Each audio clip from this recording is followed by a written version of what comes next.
सौगंध मुझे इस मिट्टी की, मैं देश नहीं मिटने दूंगा, मैं देश नहीं झुकने दूंगा। देशवासियों से कहता हूं, जो सिंदूर मिटाने निकले थे उन्हें मिट्टी में मिलाया है। वो सोचते थे भारत चुप रहेगा, आज वो घरों में डूब डूब के पड़े हैं। शोध प्रतिशोध का खेल नहीं, ये न्याय का नया स्वरूप है, ये न्याय का नया स्वरूप है, ये ऑपरेशन सिंदूर है। ये सिर्फ आक्रोश नहीं है, ये सिर्फ आक्रोश नहीं है, ये समर्थ भारत का रौद्र रूप है। आप सभी यहां इतनी विशाल संख्या में आए हैं और इतनी भयंकर गर्मी के बीच, और आज इस कार्यक्रम से देश के 18 राज्य और केंद्र शासित प्रदेशों से भी लाखों लोग ऑनलाइन आज यहां हमारे साथ जुड़े हैं। अनेक राज्यों के राज्यपाल, मुख्यमंत्री, लेफ्टिनेंट गवर्नर, अन्य जनप्रतिनिधि आज हमारे साथ हैं। मैं देश भर से जुड़े सभी महानुभावों का, जनता जनार्दन का अभिनंदन करता हूं। भाइयों और बहनों, मैं यहां पर करणी माता का आशीर्वाद लेकर आपके बीच आया हूं। करणी माता के आशीर्वाद से विकसित भारत बनाने का हमारा संकल्प और मजबूत हो रहा है। थोड़ी देर पहले विकास से जुड़ी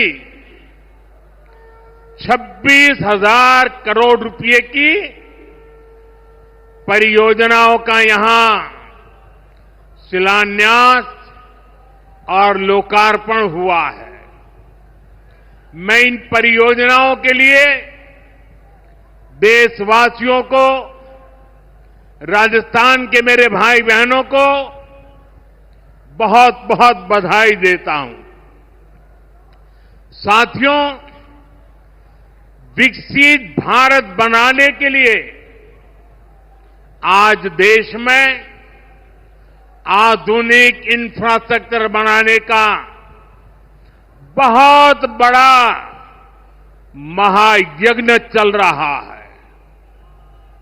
हमारे देश की सड़कें आधुनिक हो, हमारे देश के एयरपोर्ट आधुनिक हो, हमारे यहां रेल और रेलवे स्टेशन आधुनिक हो, इसके लिए पिछले 11 साल में अभूतपूर्व गति से काम किया गया है। आप कल्पना कर सकते हैं, इंफ्रास्ट्रक्चर के इन कामों पर देश पहले जितना पैसा खर्च करता था, आज उससे 6 गुना ज्यादा पैसा खर्च कर रहा है। 6 गुना ज्यादा। आज भारत में हो रहे इन विकास कार्यों को देखकर दुनिया भी हैरान है। आप उत्तर में जाएंगे तो चिनाब ब्रिज जैसा निर्माण देखकर लोग हैरान हैं। पूर्व की तरफ जाएंगे तो अरुणाचल की सेला टनल, असम का बोगीबिल ब्रिज, आपका स्वागत करते हैं। पश्चिम भारत में आएंगे तो मुंबई में समंदर पर बना अटल सेतु नजर आएगा। सुदूर दक्षिण में देखेंगे तो पंबन ब्रिज मिलेगा, जो अपनी तरह का देश का पहला ब्रिज है। साथियों, आज भारत अपनी ट्रेनों के नेटवर्क को भी आधुनिक कर रहा है।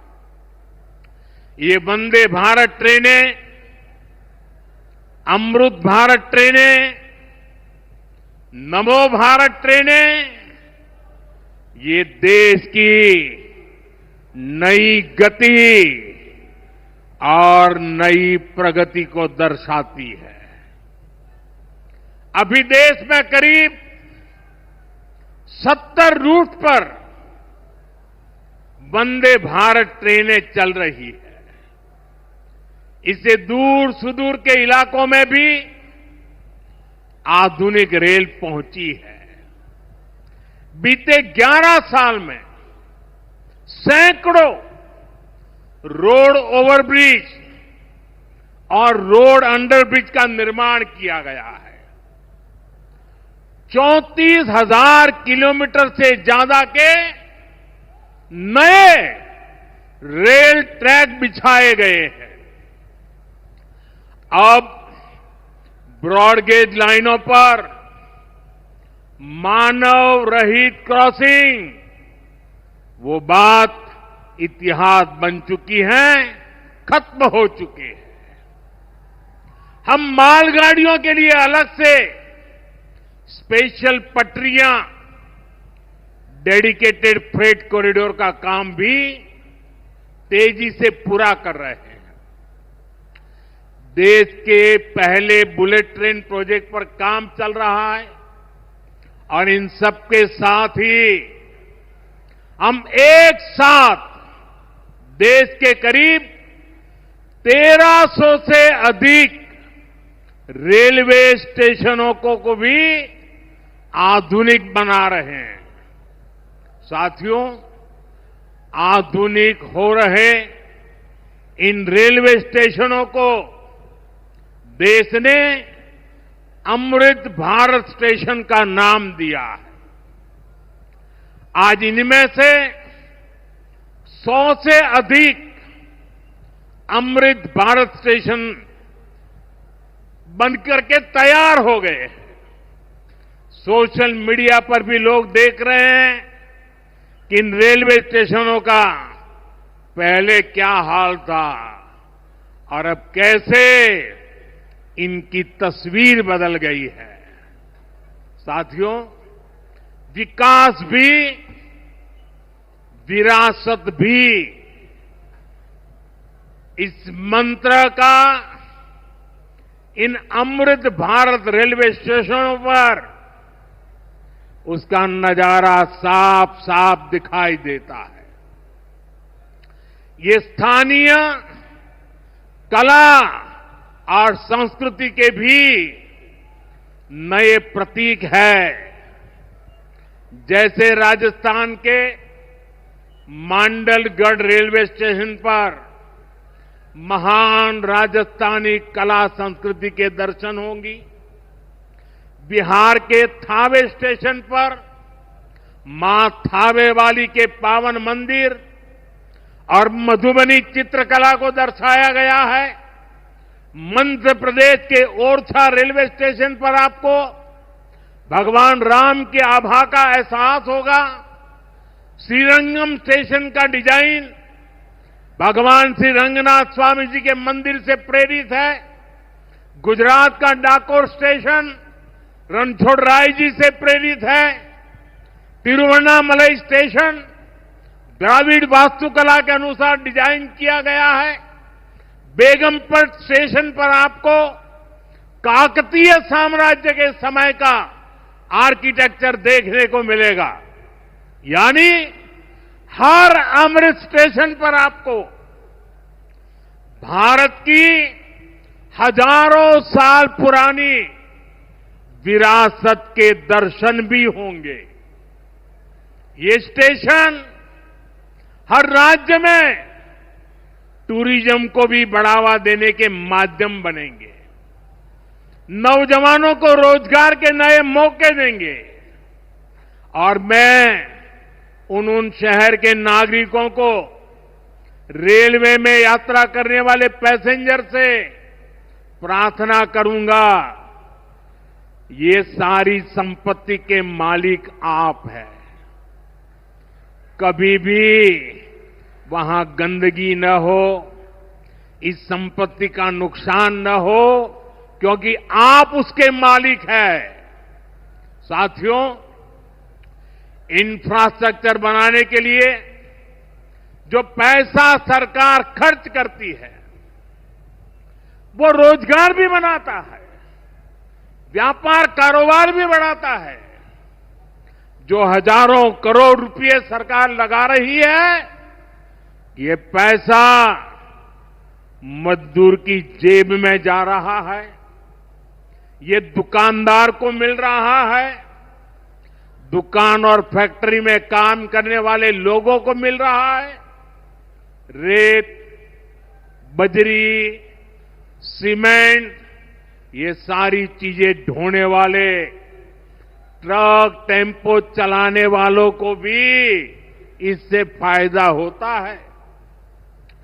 और जब ये इंफ्रास्ट्रक्चर बनकर तैयार हो जाता है, तो फिर अनेक गुना और फायदे होते हैं। किसान की उपज कम कीमत में बाजार तक पहुंचती है, वेस्टेज कम होती है, जहां सड़कें अच्छी होती हैं, नई ट्रेनें पहुंचती हैं, वहां नए उद्योग लगते हैं, पर्यटन को बहुत बढ़ावा मिलता है।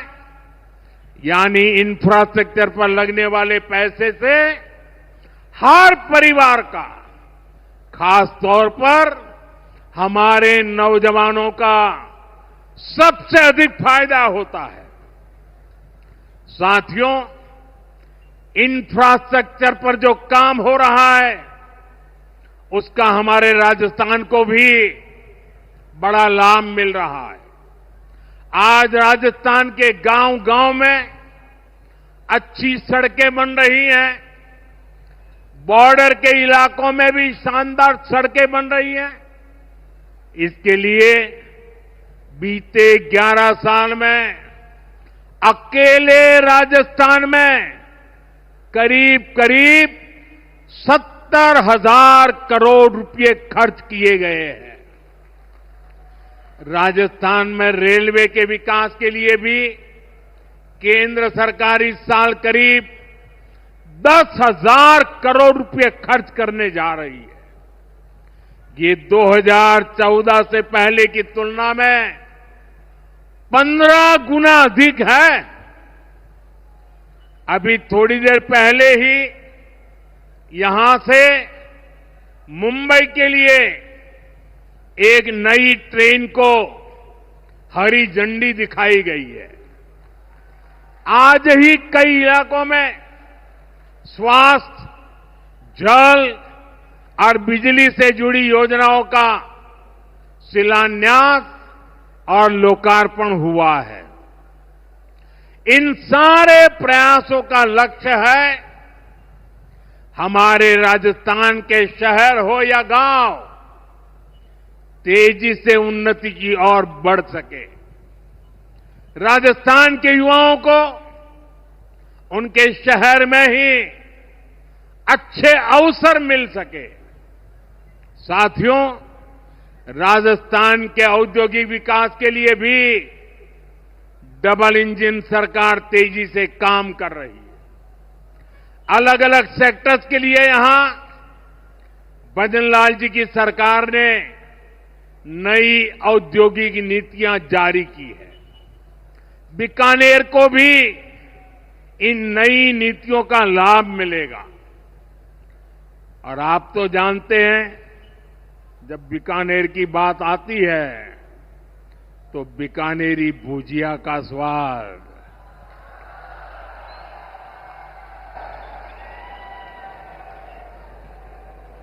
और बीकानेरी रसगुल्लों की मिठास,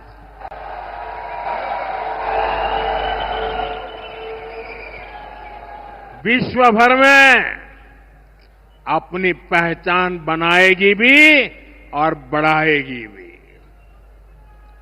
राजस्थान की रिफाइनरी का काम भी अंतिम चरण में है। इससे राजस्थान पेट्रोलियम आधारित उद्योगों का प्रमुख हब बनेगा।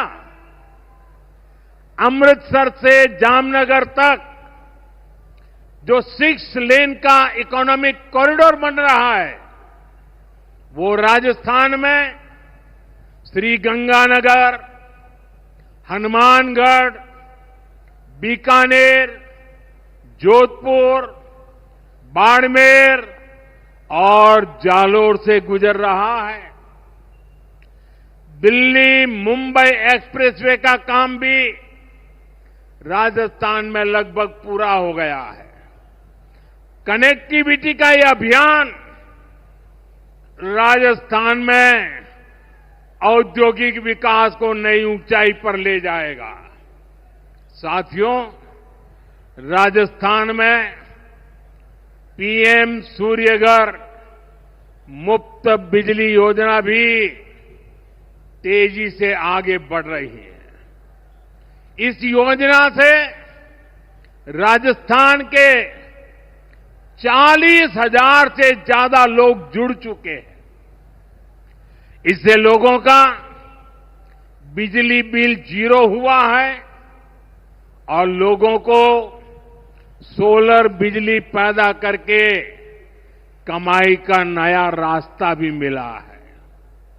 आज यहां बिजली से जुड़े कई प्रोजेक्ट का शिलान्यास और लोकार्पण हुआ है। इनसे भी राजस्थान को और ज्यादा बिजली मिलेगी। बिजली का बढ़ता उत्पादन भी राजस्थान में औद्योगिक विकास को नई गति दे रहा है।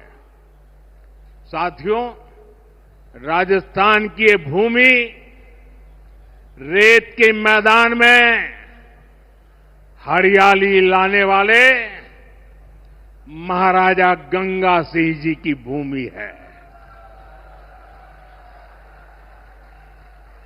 हमारे लिए पानी का क्या महत्व है, यह इस क्षेत्र से बेहतर भला कौन जानता है। हमारे बीकानेर, श्रीगंगानगर, हनुमानगढ़, पश्चिम राजस्थान के ऐसे अनेक क्षेत्रों के विकास में पानी का बहुत बड़ा महत्व है। इसलिए एक तरफ हम सिंचाई परियोजनाओं को पूरा कर रहे हैं और साथ ही नदियों को जोड़ रहे हैं। पार्वती, काली सिंध, चंबल लिंक परियोजना से राजस्थान के अनेक जिलों को लाभ होगा। यहां की धरती, यहां के किसानों को फायदा होगा। साथियों,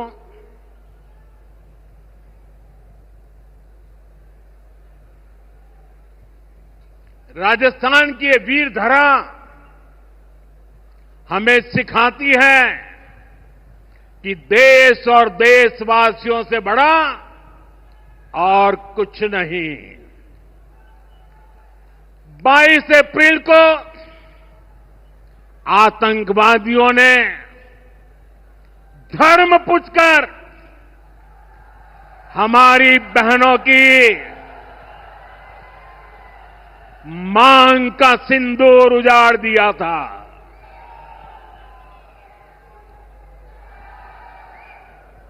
वो गोलियां पहलगाम में चली थी, लेकिन उन गोलियों से 140 करोड़ देशवासियों का सीना छलनी हुआ था।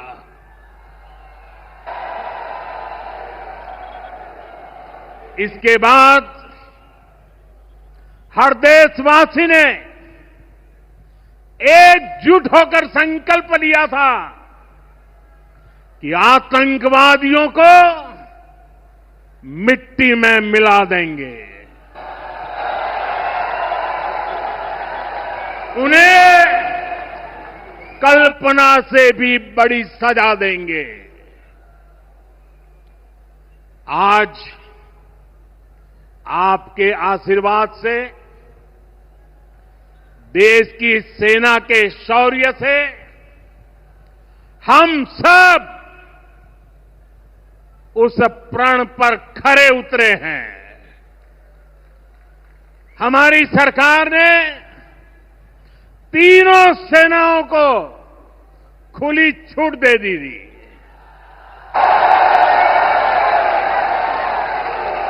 और तीनों सेनाओं ने मिलकर ऐसा चक्रव्यूह रचा कि पाकिस्तान को घुटने टेकने के लिए मजबूर कर दिया।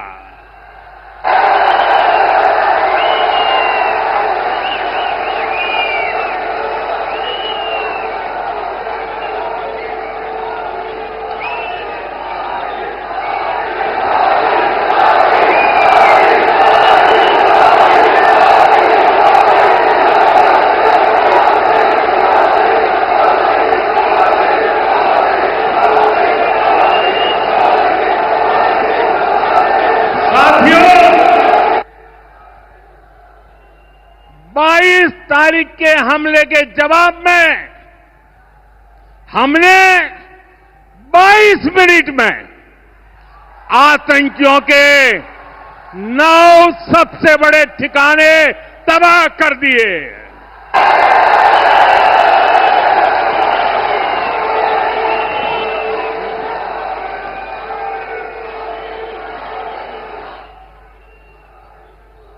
दुनिया ने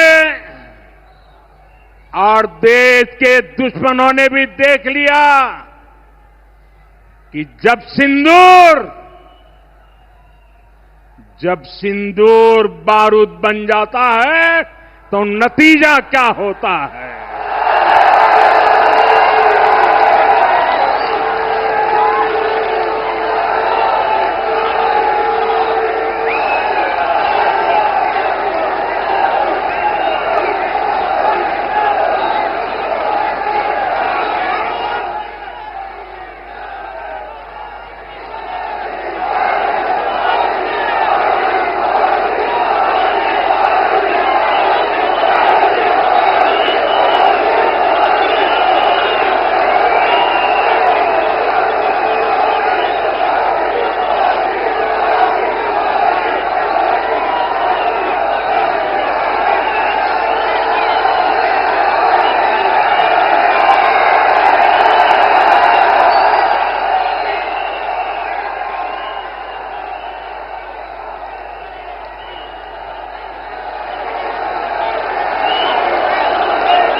वैसे साथियों, ये संयोग ही है। 5 साल पहले जब बालाकोट में देश ने एयर स्ट्राइक की थी, उसके बाद मेरी पहली जनसभा राजस्थान में ही सीमा पर हुई थी।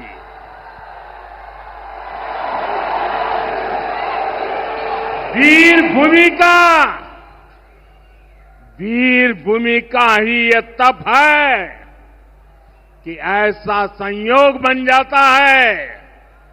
अब इस बार जब ऑपरेशन सिंदूर हुआ तो उसके बाद मेरी पहली जनसभा फिर यहां वीर भूमि राजस्थान की सीमा पर बीकानेर में आप सभी के बीच हो रही है।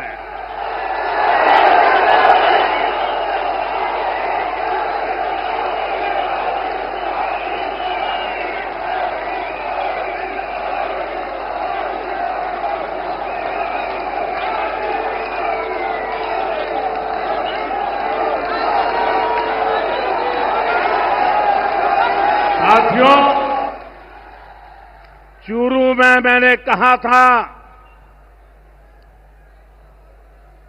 एयर स्ट्राइक के बाद मैं आया था, तब मैंने कहा था, सौगंध मुझे इस मिट्टी की, मैं देश नहीं मिटने दूंगा। मैं देश नहीं झुकने दूंगा।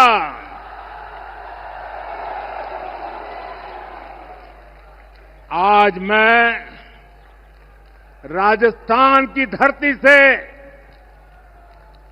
देशवासियों से बड़ी नम्रता के साथ कहना चाहता हूं, मैं देश के कोने कोने में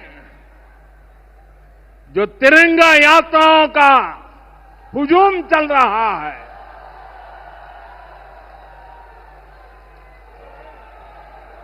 मैं देशवासियों से कहता हूं,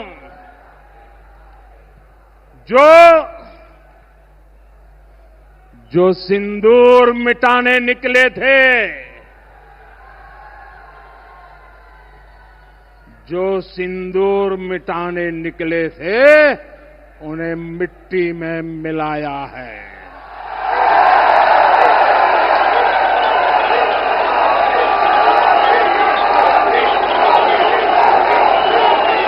जो हिंदुस्तान का लहू बहाते थे,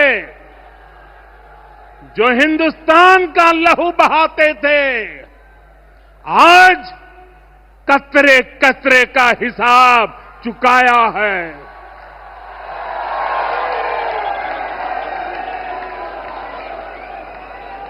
जो सोचते थे भारत चुप रहेगा, आज वो घरों में डूब डूब के पड़े हैं।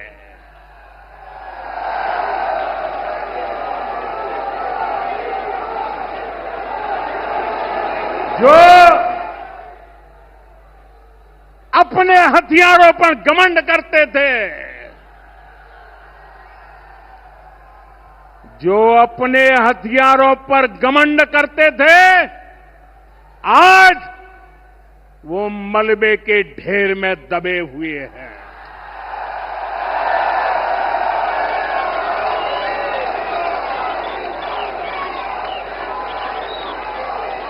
मेरे प्यारे देशवासियों,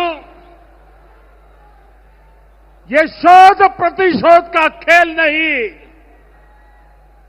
ये शोध प्रतिशोध का खेल नहीं, ये न्याय का नया स्वरूप है।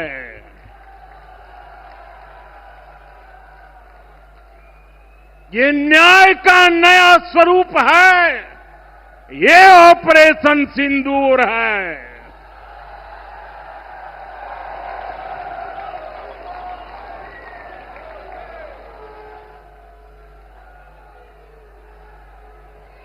ये सिर्फ आक्रोश नहीं है, ये सिर्फ आक्रोश नहीं है, ये समर्थ भारत का रौद्र रूप है।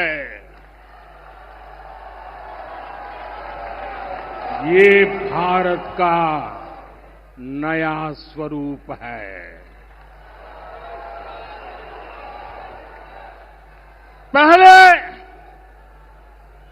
पहले घर में घुसकर किया था वार, पहले घर में घुसकर किया था वार, अब सीधा सीने पर किया प्रहार है।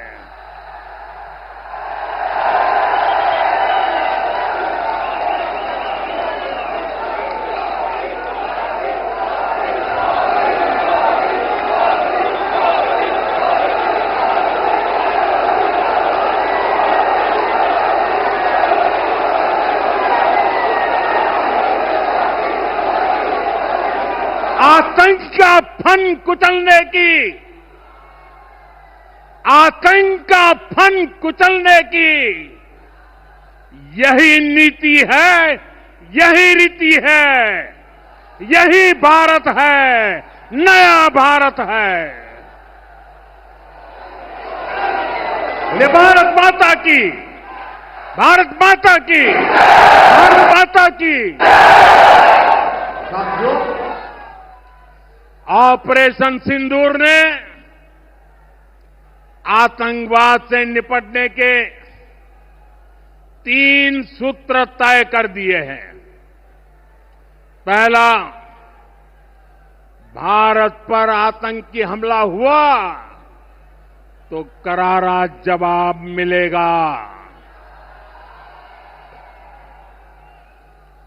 समय हमारी सेनाएं तय करेगी, तरीका भी हमारी सेनाएं तय करेगी और शर्तें भी हमारी होगी। दूसरा,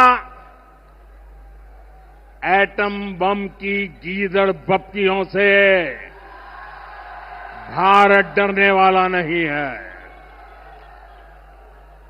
और तीसरा,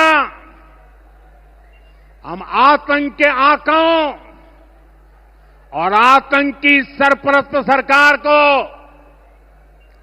अलग अलग नहीं देखेंगे, उन्हें अलग अलग नहीं देखेंगे, उन्हें एक ही मानेंगे। पाकिस्तान का ये स्टेट और नॉन स्टेट एक्टर वाला खेल अब नहीं चलेगा। आपने देखा होगा, पूरी दुनिया में पाकिस्तान की पोल खोलने के लिए हमारे देश के 7 अलग अलग प्रतिनिधिमंडल पूरे विश्व भर में पहुंच रहे हैं।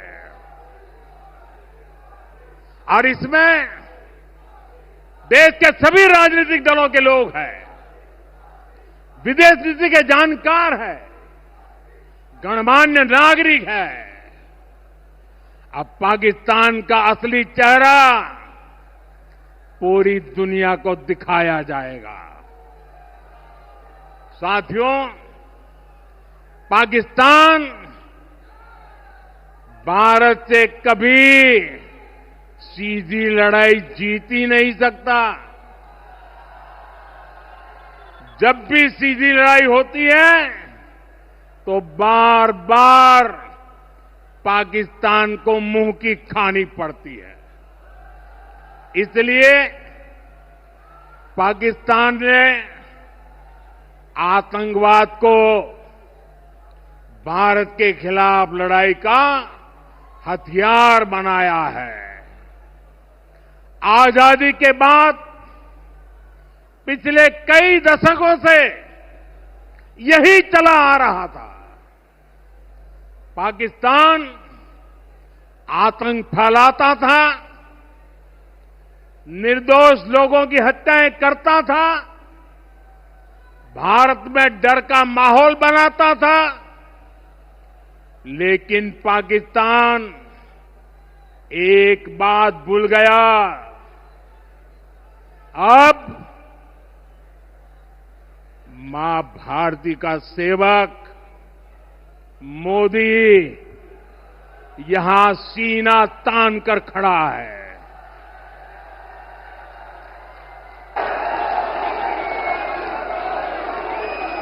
मोदी का दिमाग ठंडा है, ठंडा रहता है, लेकिन मोदी का लहू गर्म होता है।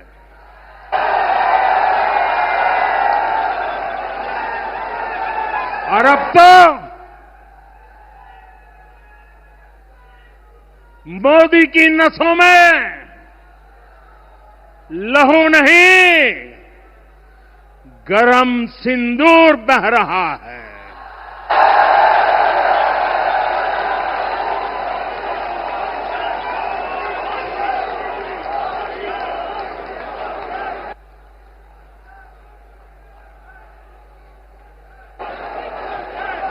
अब भारत ने 2 टूक साफ कर दिया है। हर आतंकी हमले की पाकिस्तान को भारी कीमत चुकानी पड़ेगी